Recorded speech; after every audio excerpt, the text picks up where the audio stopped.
Even though they call it the news, most of it ends up just being noise and static. Well, here we're trying to find the signal. Welcome to Strange Frequency.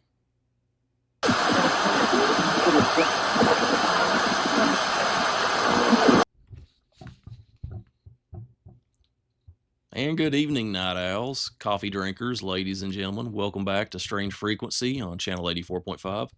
I'm your host, Caesar. Let's get right into the first story.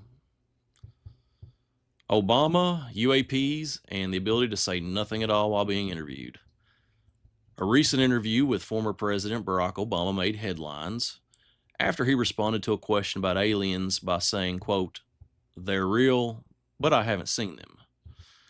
That sentence traveled fast. Headlines formed around it, clips circulated. The phrase, "aliens are real," began to echo online. But as with anything else in life, context matters.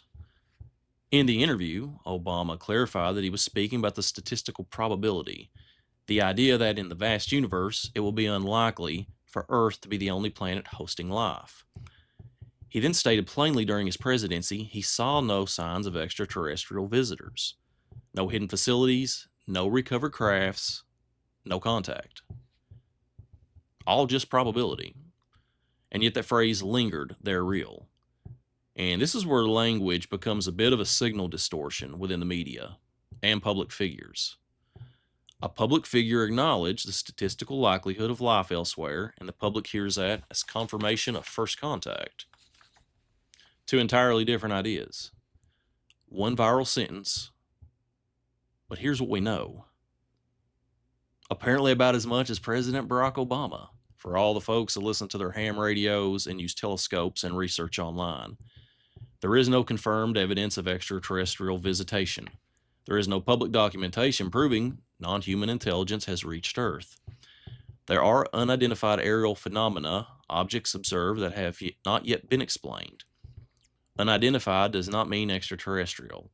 It means unresolved, which is something we like to cover here at Strange Frequency. So what did Obama actually give us? Not disclosure, not confirmation, not denial. He gave us ambiguity wrapped in probability. A statement broad enough to be interpreted, but narrow enough to deny later, which he did. The more interesting signal here isn't aliens. It's institutional language. Notice the pattern. Acknowledge the unknown, emphasize the lack of evidence, and avoid definitive conclusions. No accountability. That isn't revelation, it's containment. When leaders speak about UAPs or extraterrestrial life, the words are careful, they're calculated. Structure to say something while confirming nothing. You could say that is a takeaway for foreign policy, domestic policy, and anything related to the government. However, I digress. But that is the takeaway. We don't have confirmation. We don't have disclosure. We have probability, speculation, and a sentence that moves faster than its actual meaning. So here's what we know. The universe is large. Life elsewhere is entirely possible. There is no verified contact of it. And with that, we're going to take our first short break. Enjoy the sounds of White Bat Audio and Carl Casey.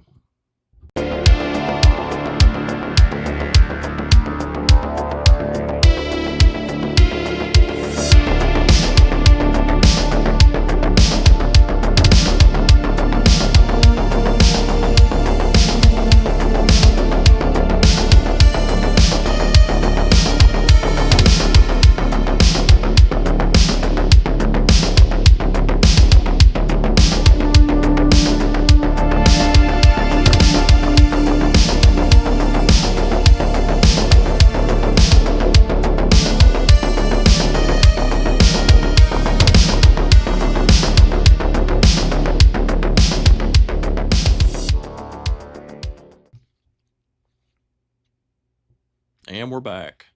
Our next story, brain activity after clinical death. A recent study reported by Strange Day News suggests that measurable brain activity may persist for a short period after a patient has been declared clinically dead. Clinically dead, in medical terms, means the heart has stopped beating and breathing has ceased. Traditionally, that moment has been treated as the end of life, but the brain may not shut down immediately. Researchers observed electrical activity in the brain shortly after cardiac arrest.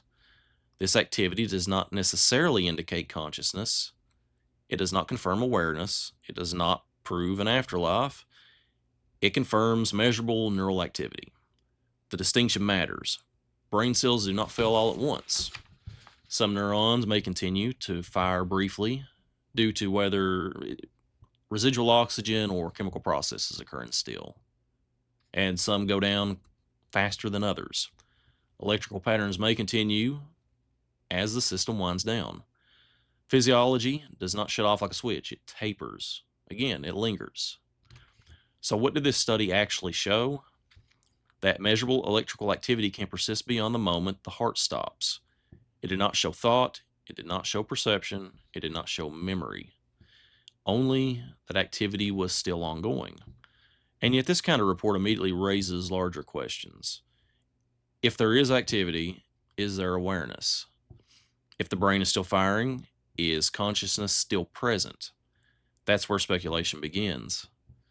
Because activity is not experience. A spark in and of itself is not a story.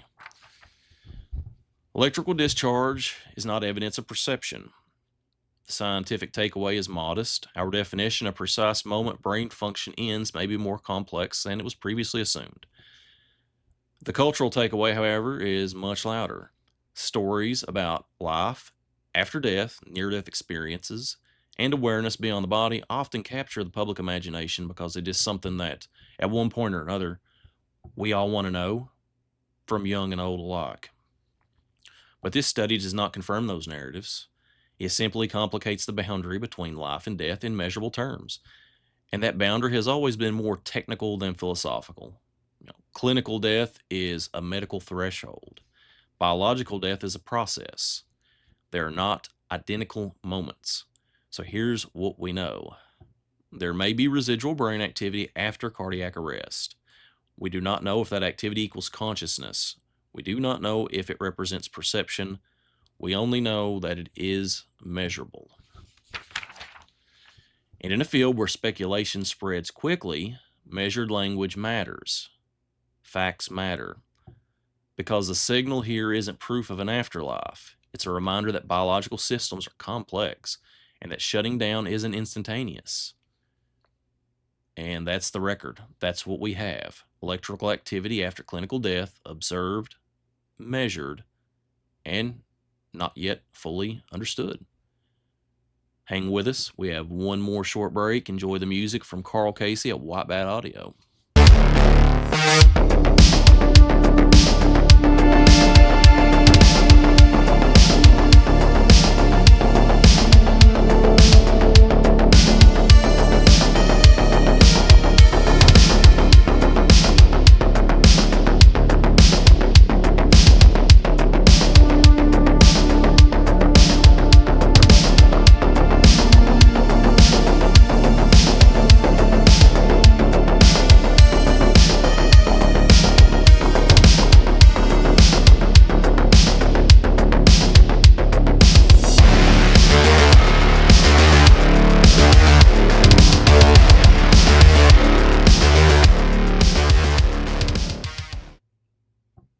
And welcome back. I hope the coffee is still hot. I hope those neurons are still firing as we got one more segment to get to, which we call Unresolved Does Not Mean Alien, the AARO reports.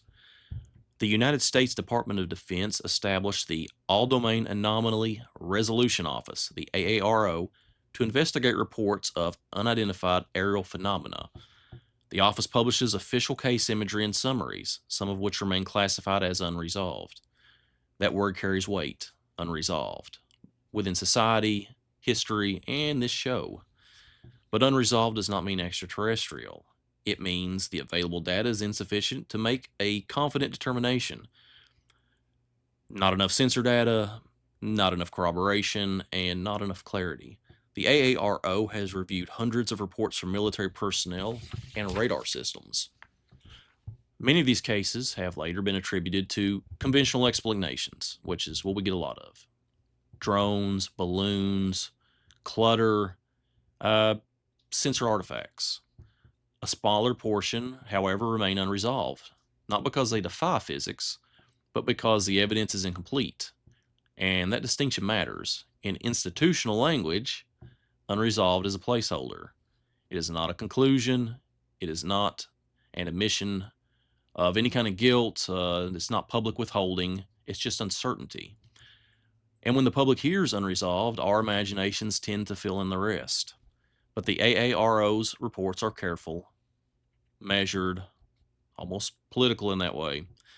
They state what is observed, shape, motion, infrared signature, and what cannot yet be determined. No confirmation of non-human intelligence, no declaration of extraterrestrial origin, only data waiting for further analysis. And that restraint mirrors what we saw earlier in this episode. Institutional figures acknowledge anomalies, scientists measure unexpected activity, authorities log unresolved cases, but none of them leap to the definitive conclusion at any point, it seems. So here's what we know. There are aerial phenomena that have yet to be explained. There are official offices tasked with reviewing them. Some cases remain unresolved. Unresolved does not mean alien. It means incomplete. And incomplete data is not proof, but it's important because it is part of the process. The signal here isn't necessarily extraterrestrial confirmation because we don't have that. It's institutional caution and a reminder that ambiguity exists even at the highest levels of review. Welcome back, and that concludes tonight's broadcast. Links to all the articles used will be in the description below. And as always, if you've seen anything strange or unexplained, feel free to reach out in the comments or by email. Until next time, we'll keep listening for the signal.